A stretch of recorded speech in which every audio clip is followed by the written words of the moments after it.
এই যে প্লেনগুলো যেরকম উড়ে যাচ্ছে অনেক মানুষের স্বপ্ন নিয়ে ধীরে ধীরে, প্রথমে কি হয় দেখো, প্লেনের দরজাটা বন্ধ হয়, এরপরে ধীরে ধীরে স্লো স্লো ভাবে ও রানওয়ে দিয়ে সামনের দিকে এগিয়ে যায় এবং একটা সময় গিয়ে ও উড়াল দেয় আকাশে।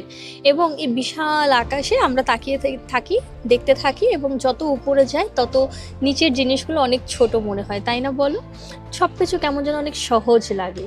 ঠিক সেই রকম আমার আরডিএস এর যাত্রাটাও কিন্তু একটা ছোট্ট ঘর থেকে শুরু হয়েছিল, যে জায়গাটায় শুরু করতে গিয়ে আমরা অনেক বেশি কাঠখড় পুড়িয়েছি, অনেক কষ্ট করেছি, বাট এখন যখন পিছনে ফিরে তাকাই, যখন আরডিএস এর এত নাম, আরডিএস এর এত ব্র্যান্ডিং, আরডিএস কে মানুষের এত ভালোবাসা, এত এত স্টুডেন্ট, এত এত ক্লায়েন্টের ভালোবাসা আমরা পাই, তখন আসলে এই প্লেনের সেই ফিলটাই হয় যে উপরে যত বেশি উপরে আমরা উঠে যাই তত বেশি আমাদের সাকসেসটা যখন আমরা উপভোগ করতে থাকি, ঠিক সেই সময়টাতে কি হয় জানো, এই যে কষ্টগুলো আছে, যে রাত জাগা, ক্লান্ত পরিশ্রম, সব কিছু না তখন ফিকে হয়ে যায়।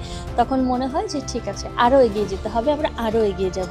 সো আমি যেমন শুরু করেছি একা একা এত দূর এসেছি, আর এখন তোমাদের সাথে মেন্টর হিসেবে আমি রয়েছি। তো চলো তোমাদের সবাইকে নিয়ে সৌন্দর্য যাত্রার নতুন জার্নি শুরু করি।